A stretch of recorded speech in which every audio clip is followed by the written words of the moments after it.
bless you. God bless you. God bless you. The messenger with the message here.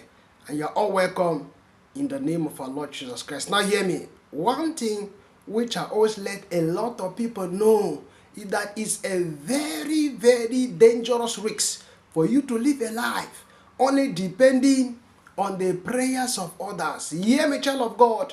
With my little walk with God, one thing I have come to observe is that whenever the enemy want to attack a man, what he does is that what? He tempers with your prayer life. Hear me, child of God. If you can't pray, you become what? A prey in the hands of the predator. Hear me, child of God. And may I remind that what?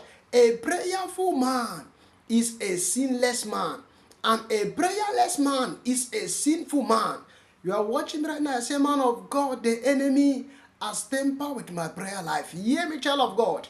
May I remind you what? Prayer is a weapon in the hands of a believer. Why? Because the Bible makes us to know in the book of Ephesians chapter 6 verse 12. It says, for we do not wrestle against flesh and blood, but we wrestle against principalities and powers, against the rulers of darkness of this world, against spiritual wickedness in heavenly places. I don't know wherever you're watching me.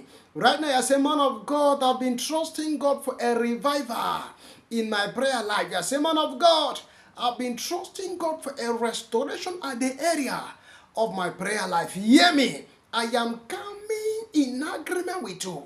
And I decree and I declare that whatsoever powers that have been fighting your prayer life in order to take what? To be able to take an advantage of you. In the name of Jesus and by the blood of Jesus, let it begin to expire right now.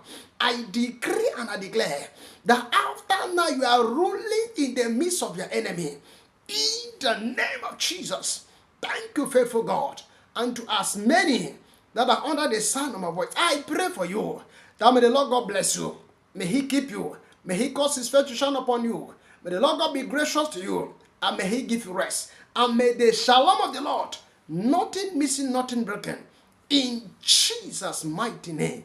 Amen and amen. Shalom.